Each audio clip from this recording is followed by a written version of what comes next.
Hi guys, ഇന്നപ്പോൾ നോമ്പറിൻ്റെ വിശേഷങ്ങളായിട്ടാണ് ഞാൻ വന്നിട്ടുള്ളത്. രാവിലെ എണീച്ചപ്പോൾ തന്നെ അവളെ ബോളുമ്മ കളിക്കുകയാണ്. ഞാൻ അവൾ എണീച്ചപ്പോൾ പോലും അറിഞ്ഞിട്ടില്ല. ഇമ്മ എന്നേനും ഫുള്ളാക്കിന്. പിന്നെ ഞാൻ എൻ്റെ വീട്ടിലാണ്, നമ്മളോട് വന്നാൽ പൊതുവേ അങ്ങനെ ആണല്ലോ. ആക്കി പിന്നെ അമ്മമാർ നോക്കില്ല. കുറച്ച് നേരം ഓളെ കളി നോക്കിന്ന് ഓള് കളിക്കാനൊക്കെ കണ്ട് കുഴപ്പമില്ല. അത്യാവശ്യം ബോളായിട്ട് ചെറിയൊരു ടച്ചൊക്കെ ഉണ്ട്. അത് കഴിഞ്ഞ് ഇമ്മ തന്നെ ഓളായിട്ട് ഇങ്ങനെ കുറച്ച് നേരം നടന്ന് ഓളെന്താ അറിയില്ല, വെറുതെ കരയുക എല്ലാത്തിനും. കുറച്ചങ്ങനെ നടന്ന് ഓളിങ്ങനെ എൻകറേജ് ചെയ്യിപ്പിക്കുമ്പോൾ കുഴപ്പമില്ല, ഓളതിന് ഓക്കെയാണ്. അത് കഴിഞ്ഞ് നോമ്പറല്ല, അപ്പം അതിൻ്റെ ചെറിയ പണികളൊക്കെ തുടങ്ങി. ഉള്ളി അരിയലും ഉള്ളി ഇതാക്കലും അതിനൊക്കെ കുറച്ച് ദാമാമാണ്. എല്ലാവരും വന്നിക്കണേ ഏകദേശം പണിയെടുക്കാൻ. ദാമാമൻ്റെ സെക്കൻഡ് പ്രൊഡക്റ്റാണ്. ഇവൾ പിന്നെ വലിയ കുഴപ്പമില്ല, അവളങ്ങനെ അടങ്ങി നിന്നോളും. പക്ഷേ ചില ടൈമിൽ ഒരു വിഷയമാണ്. അവളത് കഴിഞ്ഞ് പിന്നെ മറ്റോടത്ത് പോയപ്പം ഓളവിടെ ആ ഫോണിൽ ഫോൺ കണ്ടാൽ പിന്നെ അവൾക്ക് വലിയ വിഷയമില്ല.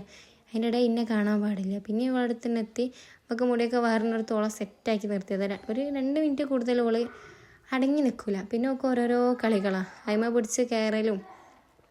അപ്പം തന്നെ അത് അവിടെ വിൽക്കാൻ പോയിട്ടാണ് അവിടെ പിടിച്ച് നിർത്തിയത്. പിന്നെ ഇതേറ്റൊക്കെ വന്ന് ഈ പസിൽസൊക്കെ കംപ്ലീറ്റ് ചെയ്ത് അതിൻ്റെ ഒരു ചെറിയൊരു റീൽ എടുക്കണ്ടേന്, അതും എടുത്ത് കഴിഞ്ഞ് പിന്നെയും നമ്മൾ പണി ഏകദേശം പിന്നെയും തുടങ്ങി. പിന്നെ കുട്ടികളൊക്കെ വന്ന് അത് കഴിഞ്ഞ് പിന്നെ സമൂസകളൊക്കെ സെറ്റാക്കി. പിന്നെ അടുത്തതിൻ്റെ ഉന്നക്കായൊക്കെയുള്ളത് സെറ്റാക്കുകയാണ്. ഉന്നക്കായ അവിടെ റെഡി ആയിക്കൊണ്ടിരിക്കുമ്പം സമൂസ അവിടെ പൊരിച്ചുകൊണ്ടിരിക്കുകയാണ്. അത് കഴിഞ്ഞ് പിന്നെ ഓരോരുത്തൊക്കെ പോയി ഓരെന്താ കാട്ടണമെന്നുള്ള ഇടയ്ക്ക് പോയി ഒന്ന് ശ്രദ്ധിക്കണം, അല്ലെങ്കിൽ പിന്നെ കച്ചറായിക്കളും.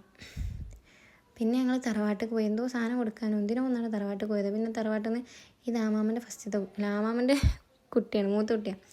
നേരത്തെ ഒരാളെ കണ്ടല്ലോ, ഓളെ നേരെ താത്ത. അത് കഴിഞ്ഞ് ഇവൾക്ക് ഇവളെ കുഴപ്പമില്ല, അവളെ മാലൊക്കെ കണ്ട് അങ്ങോട്ട് പോയതാണ്.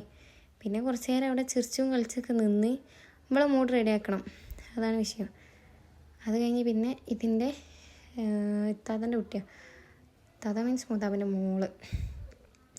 പിന്നെ ഇവൾക്ക് വീഡിയോ എടുക്കുമ്പോൾ വലിയ കുഴപ്പമില്ല, ഓള് ചിരിച്ച് കളിച്ച് നിന്നോളൂ. അത് കഴിഞ്ഞ് എന്തിനോ കാലിൻ്റെ ചൂട്ടുന്ന് പാട്ടിട്ട് ഡാൻസ് കളിക്കാവുന്നുണ്ട്, എനിക്ക് വലിയ ഓർമ്മയില്ല. ഓളെന്തോ കളിക്കുകയാണ് അവിടെ, പാട്ടിട്ട് തന്നെ ആണെന്തോ ഡാൻസ് കളിക്കുകയാണോ അവിടെ. കുറച്ച് നേരം അവിടെ ഇരുന്ന് കളിച്ച് പിന്നെ അമ്മ വിളിച്ചിട്ടാണ് പിന്നെയും വീട്ടിൽ പോകാൻ നിൽക്കുമ്പോൾ അങ്ങനെ വെറുതെ ഒരു സൺകിസ്ഡായിട്ടുള്ള ഫോട്ടോ എടുക്കാതിരിച്ചിരുന്നു. പക്ഷേ ഫോട്ടോത്തിൽ നിന്ന് ഓൾ നിന്നിരുന്നില്ല. വീഡിയോ ഒക്കെ പിന്നെ വലിയ കുഴപ്പമില്ല, ഓളെ വീഡിയോ എടുത്തുകൊണ്ട് നോക്കാൻ അങ്ങോട്ട് എടുത്ത് നോക്കാൻ ഭയങ്കര സന്തോഷം. അത് കഴിഞ്ഞ് പെരയിലെത്തി ജ്യൂസ് അടിക്കാനുള്ള പണിയൊക്കെ നോക്കി. കക്കിരി ജ്യൂസാണ്. അത് കഴിഞ്ഞ് എന്താക്കി ഒരു കേക്ക് ഉണ്ടാക്കണ്ടമ്മ. ഞാൻ ജസ്റ്റ് വീഡിയോ എടുക്കണുള്ളൂ. കേക്കും പയനിറവും സമൂസയും ഒക്കെ ആണ് ഇന്ന്. ഞങ്ങളങ്ങോട്ട് പയനിറവ് എന്നാണ് പറയുക. ഇമ്മാണ് ഉണ്ടാക്കണത്. ഞാൻ ഉണ്ടാക്കിയില്ലേ ചോദിച്ചാൽ ഞാനിങ്ങനെ എടുക്കും തലക്കൊക്കെ ഇങ്ങനെ ഹെൽപ്പ് ചെയ്യും. പിന്നെ ഞാൻ ആ റൂമിലേക്ക് തന്നെ പോയി നോക്കി.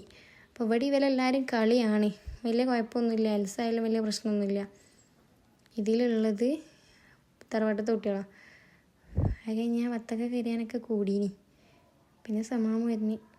പിന്നെ ഫുൾ അതിൻ്റെ പ്രിപ്പറേഷൻസിലായി. എടുത്തക്കണേ അങ്ങോട്ടാക്കണേ അങ്ങോട്ടേക്കണൊക്കെ ആ ഒരു പ്രിപ്പറേഷൻസിലങ്ങനെ മുഴുകിപ്പോയി. എന്താണ് സമൂസ, അതേപോലെ ഇറച്ചി കേക്ക്, അതേപോലെ ഉന്നക്കായ, ഇത് മൂന്നാണ് ആകെ ഉണ്ടാക്കിയത്. ഇത് മൂന്നാണ് ഇമ്മ ഉണ്ടാക്കിയത്. അത് കഴിഞ്ഞ് ഇതൊക്കെ സെറ്റ് ചെയ്ത് അതിനിടയ്ക്ക് ഇവള് നോമ്പിൻ്റെ നോമ്പ് തുറക്കണതിന് മുന്നേ തന്നെ തിന്നലൊക്കെ കൊടുത്തിന്. ഇത് പിന്നെ അതിൻ്റെ ശേഷം വന്ന വീഡിയോ ആണ്. ഇതുപോലെ എടുത്തൊക്കെ ഇതെങ്ങനെയാണ് ശരിക്കും ആദ്യം എടുത്ത് വെച്ച് പിന്നെ കൈമക്ക് പോയി. പിന്നെ എൽസനെ എൻ്റെ കൈമ കിട്ടി. എൽസക്ക് പിന്നെ എന്നെ കണ്ട അപ്പം എൻ്റെ അടുത്തേക്ക് വരണം. ഫുൾ അലമ്പയിനോള്. അത് കഴിഞ്ഞ് വല്യമ്മയാണ് ഇതിലേറ്റവും യങ്. വല്യമ്മക്ക് ആവശ്യമുള്ള മാത്രം തിന്ന് ഓളൊറ്റ കളിക്കുന്നു. ഇത് അമ്മാമ്മൻ്റെ മോളാണ്, ഞാൻ ആദ്യം പറഞ്ഞല്ലോ, റിസു. അവൾ പിന്നെ ആദ്യം അങ്ങനെ നിന്നോളൂ. പിന്നെ ഇപ്പോൾ തിന്നണെടുത്ത സ്ഥിതിക്ക് അമ്മാമ്മ പറഞ്ഞു ഇപ്പോൾ തിന്ന് കഴിഞ്ഞ് കൊടുക്കണം. അത് കണക്കാക്കി തിന്ന് കഴിഞ്ഞെടുത്ത് നിസ്കരിക്കണവർ നിസ്കാരത്തിലും ഒക്കെ പോയി. പണ്ടേ മക്കളാണല്ലോ നിസ്കരിക്കുമ്പോൾ ചെറുപ്പിക്കൽ. കുറേ ചിരിച്ചോളം നിസ്കാരം ഫുള്ളാക്കി. അത് കഴിഞ്ഞ് പിന്നെ എന്താക്കി ഫുഡും കഴിച്ച് അത് എല്ലാവരും തിന്നലായി. പക്ഷേ ഞങ്ങളാരും കഴിച്ചിട്ടില്ല, ഓൾക്ക് മാത്രം ഇപ്പോൾ കഴിക്കാൻ കൊടുത്ത് കുത്തിരിപ്പിച്ച്. ഇവിടെ പിന്നെ എങ്ങനെ മന്തി തിന്നാന്നോ കാണിച്ചുകൊണ്ടിരിക്കുന്നതൊക്കെ. പിന്നെ ഇവരൊക്കെ എൻ്റെ വീഡിയോ ഉണ്ടെങ്കിൽ അതൊക്കെ ഇങ്ങനെ പറയണം, ഓരോ വക കമൻസും അതൊക്കെ. അപ്പോൾ ശരി, അപ്പോൾ ഓക്കെ, ബായ്.